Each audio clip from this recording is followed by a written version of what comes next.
Hello, my name is Scott Crevier, and I'm here with Neil Glaudemans. We work at the ITS service desk at St. Norbert College, and we want to provide some information today for our incoming freshmen. We want to make sure that you learn all about the services that we have to offer and how you can take advantage of those once you get on campus. So everything that Neil and I talk about today is on our website. So if you just go there to www.snc.edu/ITS, and you click on services, or when we're all done, you can go back to that website and refer to it later. In addition to the website, that web page itself, each of the items we talk about on that site has additional links that you can click to dig a little deeper and find out more details about the services. So let's get started. At the service desk, we provide support for practically any kind of technology needs that you're going to have while you're on campus. So you can stop by and see us to talk about problems on your laptop, issues with your account, help with software, all those kinds of things. We're going to talk a little bit later about some of the other services, but that's the basics of what we do. The other main thing you got to know about is the accounts that we have. All of us, employees and students, have an email address as well as a 6-letter login ID. The email address, of course, is used to log into your Gmail account and get access to your Google Drive and your calendar. The 6-letter login ID, we use that to log into things like Nightline. So you should have already used both of those by now. You should have already had your password set up. When you log into Nightline, of course, you use that to register for classes. So make sure you've got those in order. If you haven't already, you should get those in order pretty quickly here. As you start to use Gmail, we want to make sure that you're aware of a couple of really important things that you need to watch out for. All of us with St. Norbert email addresses occasionally receive emails that are just up to no good. They're looking to get you to accidentally install malware on your computer, or they're looking to get you to disclose your login credentials. So you have to watch out for those kinds of emails. The main thing to look for is things like bad grammar, things that just don't really feel right, doesn't seem like something that maybe we would send to you. If you're new at the college, you might not be all that familiar with the kinds of communications that we normally have. I realize that, but just be on the lookout for those bad kinds of emails. A lot of times you'll get something where they'll say, they'll warn you about something or say your account is going to fill up, so you need to reply back with your password. We never ask for your password by email. Sometimes they'll send you a link and they'll say you need to click here and fix this problem. And when you click there, it takes you to a web page that looks like it might be St. Norbert College. And if you try to log in there, you've just given this bogus web page your ID and your password. So sometimes it can be difficult to identify these bad emails. Just be on the lookout for them. And the bottom line is, if anything seems suspicious, you can always give us a call at the service desk and just ask us. Just tell us, hey, I got this email. Is that real? And we're happy to help out in that manner. But just be aware that you got to be watching out for those kinds of things now with your college email account. So Neil's going to talk a little bit more now about email itself and the other features that come along with G Suite. Hi everyone, I'm Neil Glaudemans. I am the service desk team lead. And like Scott said, we use Google here on campus. So email is our official method of communication on campus. So that means you should have it on your smart device. You should be checking on your computer. Anything you can check it on, it's a good idea to have it on there. Along with Gmail, we also use Google Drive, Google Calendar, and the whole rest of G Suite. It's all available to you. And what's one really nice thing about Google Drive for SNC is that you have unlimited storage. So that means you can put as much as you want of whatever you want on there, and you won't have it count against storage at all. You can continue to do that while you're here as a student, and you can keep everything in there and it won't go away. We also offer Microsoft Office 365. So that is the full Microsoft Office suite. That includes Word, Excel, PowerPoint, Access, and Publisher for Windows. And then for Mac, it includes Word, Excel, and PowerPoint, as Access and Publisher are not available for Mac OS. You have up to 5 licenses that you can put on an actual machine, or you can use the online version. You can also use OneDrive if you would like for Microsoft, which is like Google Drive, but We do recommend using Google Drive since we're more of a Google shop than Microsoft. However, we do support using Microsoft Office 365. The next bit is Nightline. So this is an online portal where you will go to access personal information as well as academic information. You can go in there, you can see your course timetable, you can make payments if you need to, if you need to update your emergency contact information, if you need to get a camp or a parking pass. You can also look at your financial aid, and you can also apply for campus jobs and keep track on your time entry for that job. Another thing you can do with this too is you can grant what's called a proxy access. This is for your parents or guardian to use so that they can go in and kind of, help out if they need to with certain things. You as a student have the option of showing how much access they get. So they can have everything, or you can be selective and choose what they can see through proxy access. Another online piece that we use is called Moodle. It is our online learning management system. A lot of faculty use this to distribute course materials as well as to do discussions. They'll do quizzes, grades, and they'll also do homework through it. The professors have the option of using this if you'd like. A lot of them do, so it is a good idea to become familiar with it, especially if most of your professors are going to be using it. It's pretty easy to get to. You just go to moodle.snc.edu. Talking about homework, you may have to print something out. So in all the public buildings around campus, we have printers available for use. You're allotted $14 for a print budget per semester. So that equals to about 4 cents for black and white pages and 12 cents per color page.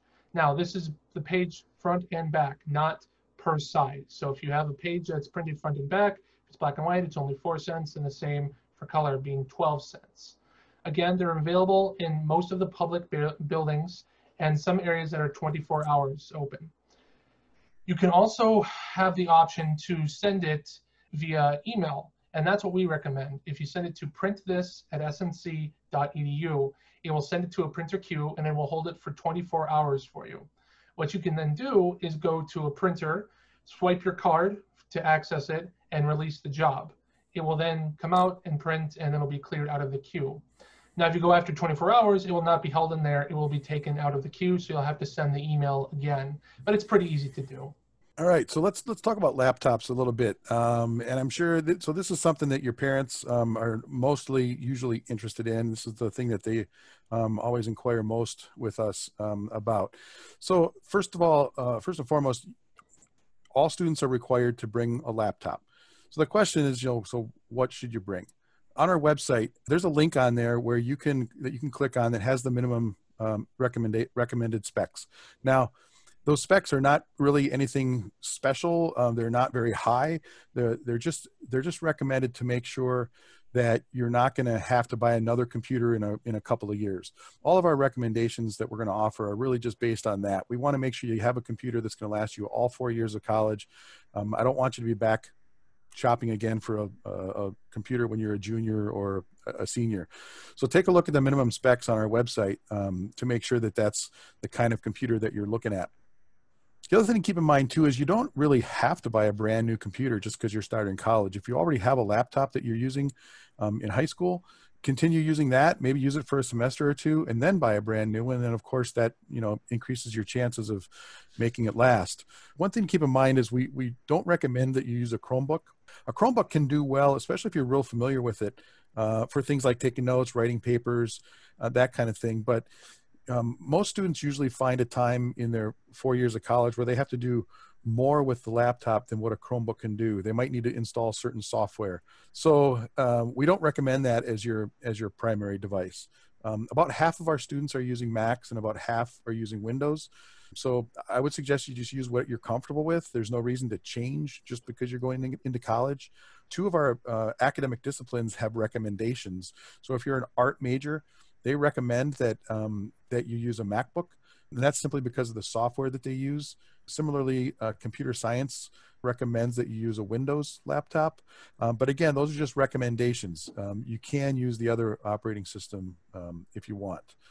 The other suggestion that I highly recommend is that you buy a business class computer. So a lot of times if you're going to a website, for example, and you're shopping, one of the first things that they'll ask you is this for home or is it for business? I recommend that you click on business.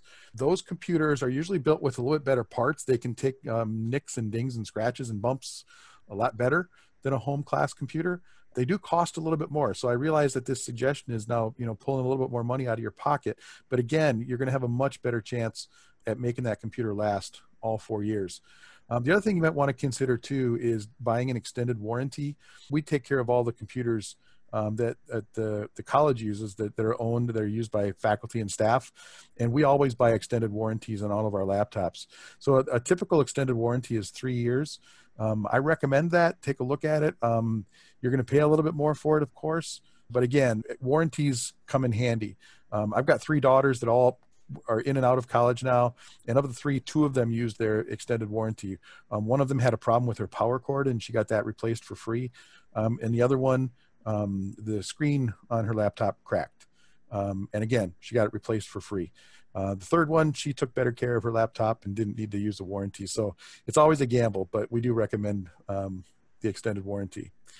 So along with laptops, I want to make sure that you also know that we have really, really good Wi-Fi on campus. So when you bring a laptop on campus, you'll have to register it on the network. Any device that you want to use on our network has to be registered. Our Wi-Fi is awesome. It works well inside every building. We have wireless access points everywhere indoors. So that includes our residence halls, all floors, down the corner, down the hall, around the corner, everywhere you can imagine, we have Wi-Fi.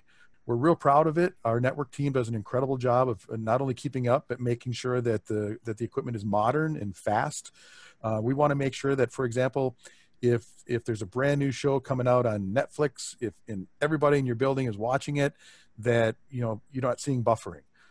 So when you come on campus, I want you to help me out, and you should expect really good Wi-Fi. And if you're not getting that, please call us and let us know so you give us a chance to work on it and resolve that.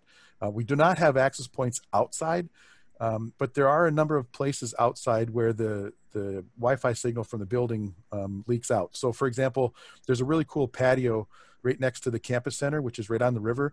It's kind of neat, especially in the evening. You can kind of sit out there by the river and you can study. It's outdoors, but there's a nice Wi-Fi signal out there. So there are a few cool locations outside where you can get that. So another thing that we use our network for quite a bit is TV. So the TV service we have for students is called Spectrum U.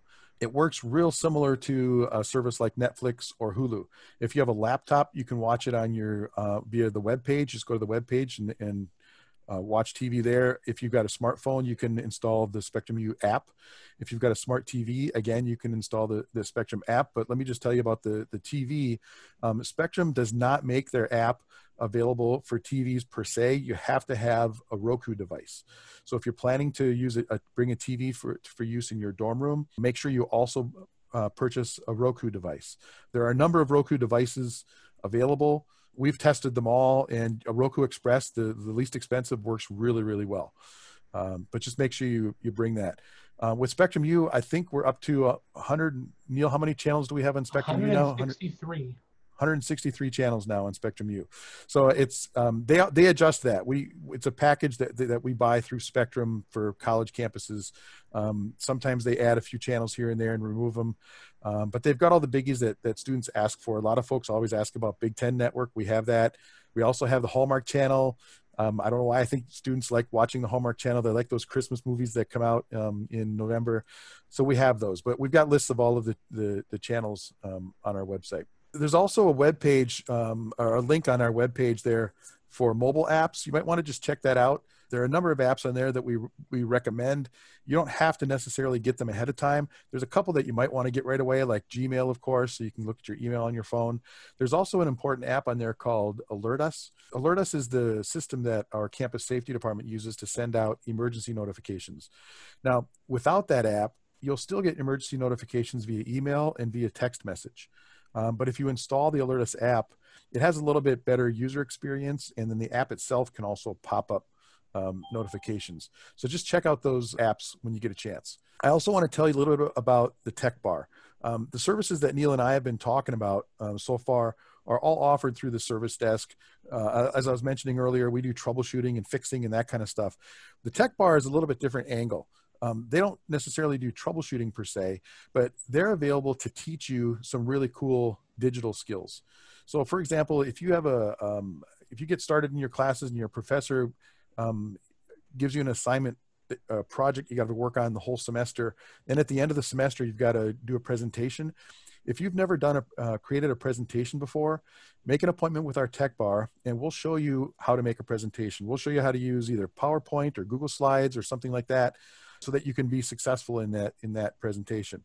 We can also show you how to use apps like WeVideo so you can make a video recording, you can add titling, make it look really nice. We can also help you set up your own domain so you can have your own website. You can put your projects out there, things that you've been working on. So all of these services that we're talking about today, whether it's the tech bar or the service desk, they're all included in that technology fee that you pay. So once you arrive on campus, you don't pay us a dime for any of those. So we really encourage you to use us, lean on us, let us help you. If you happen to learn a new skill at the tech bar and 3 months later you forgot a little bit of it, we'll make another appointment and we'll spend some more time with you again and show you those skills all over again. Be sure and just take advantage of that because we're here for you. We want to help you out with those kinds of things.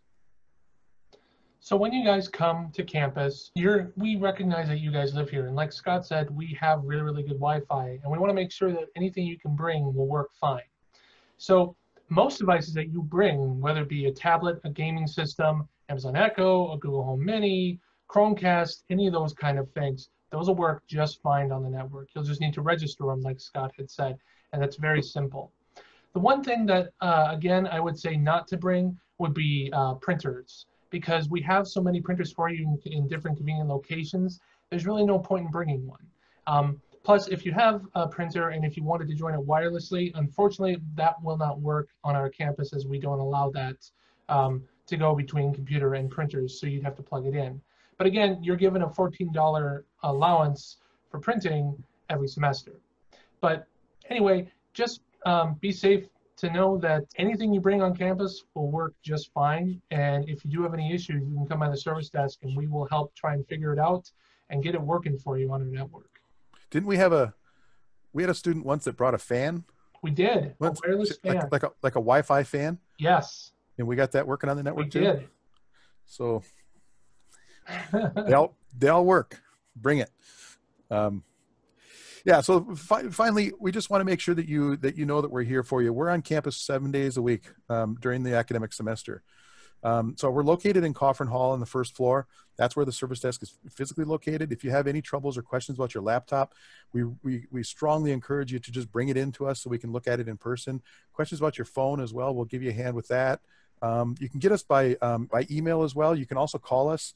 Our telephone number is 920-403-4040. So you're welcome to call us anytime if you've got questions. But just know once you get on campus, usually the best route to do is just to come and see us. And it's usually a really quick way to get support. By being there 7 days a week, we have some students, they're incredibly smart students that work with us, and they also cover us in the evenings and weekends. So during those hours, our student is working at the circulation desk in the library. So if you're over in the library during those times and you see students working at the desk, just know that one of those students is an ITS employee, actually. They're very skilled with technology. They can help out with account issues and the kinds of things that I was mentioning earlier. So we look forward to you coming in the fall. If you have any questions at all during the summer as you're preparing, please let us know. If you've got questions about laptops, if you want to drop us an email and just ask us a question or a recommendation, or if you're shopping around, let us know. I don't think I mentioned earlier, but there's also a link on our webpage about technology recommendations. So be sure and check on that because there are some links to places where you can purchase laptops and some specs in there. You can go to Apple, for example, and get discounts there. So just use the resources that we have as part of your shopping experience, and I'm sure things will go well for you. So we look forward to you coming in the fall. Be sure and hit us up and let us know how we can help.